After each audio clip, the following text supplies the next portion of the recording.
আপনারা অনেকেই জানতে চেয়েছেন যে প্রথম সার ভুট্টার বপন করার পরে প্রথম সার কখন দিব, মানে কতদিন ভুট্টার বয়সে প্রথম সার আমরা প্রয়োগ করব।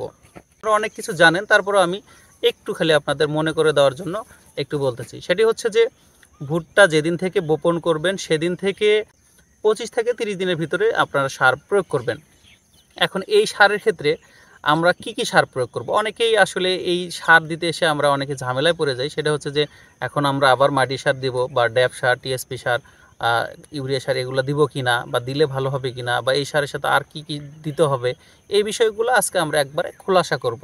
তবে ভিডিওটি শুরু করার আগে আপনারা যারা আমার চ্যানেলটি এখন পর্যন্ত সাবস্ক্রাইব করেননি অবশ্যই সাবস্ক্রাইব করে দেবেন, আর যদি সম্ভবপর হয় একটি লাইক দিয়ে দেবেন, কারণ এই আপনাদের জন্য ভিডিও তৈরি করতে যতটুকু না কষ্ট হয়, এই কষ্টটার সফলতা তখনই পাবো যখন আপনারা একটা করে লাইক দিবেন। প্রথম সার যখন প্রয়োগ করব এটার সাথে কি প্রয়োগ করব আর কতটুকু করে দিব, একটা আদর্শ যে সারের মাপকাঠি সেটা কি। প্রথম হচ্ছে, যেহেতু আমরা বপনের সময় আমরা মোটামুটিভাবে টিএসপি দেই আর ডিএপি দেই আর এমওপি আর জিপসাম এগুলো তো প্রয়োগ করেছি। এখন দ্বিতীয় ক্ষেত্রে আমরা হচ্ছে 20 কেজি ইউরিয়া সার। এটা আমার নিজস্ব অভিজ্ঞতা থেকে বলতেছি, ভুট্টায় কখনো সার বেশি হয় না।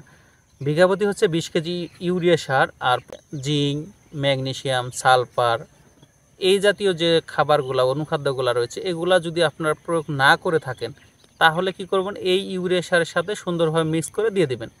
যদি কোনো কারণে আপনার দিয়ে থাকেন এগুলো সব আপনার জিঙ্ক সব কিছু দিয়েছেন, তবে শুধু আপনাকে ম্যাগনেসিয়াম দিতে হবে। জমি ভেদে আপনার ম্যাগনেসিয়ামের পরিমাণটা যদি বেশি বলা হয় বা লোনাযুক্ত জমিন বেশি হয় সেক্ষেত্রে অবশ্যই একটু ম্যাগনেসিয়ামটা বেশি দিবেন, এবং জিপসাপটা এইটা এখন কতটুকু দেবো আমরা, বিঘাপতি ম্যাগনেসিয়াম যেটা মোটা দানা সেটা 2 কেজি দিবেন, আর হচ্ছে জিপসাম যেটা 5 কেজির একটা প্যাকেট হলেই আপনার এনাফ।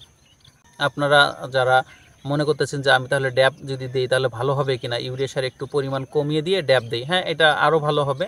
আপনারা যদি, যেহেতু ইউরিয়া আর ড্যাপের দাম প্রায় সেম, ইউরিয়া এবং ড্যাপ দুটো অ্যাড করে দিয়ে দিবেন, তাহলে দেখা যাচ্ছে যে আপনার কি হবে, গাছটা নিচ থেকে মোটা হয়ে উঠবে। এই কারণে আপনারা দেখা যাচ্ছে তখন আপনার 15 কেজি যদি ইউরিয়া দেন আর 10 কেজি যদি ড্যাপ দেন, হয়তো 5 কেজি বেশি যাচ্ছে, কিন্তু এতে কিন্তু আপনার রেজাল্ট ভালো আসবে। আশা করি আপনারা বুঝতে পেরেছেন। ধন্যবাদ।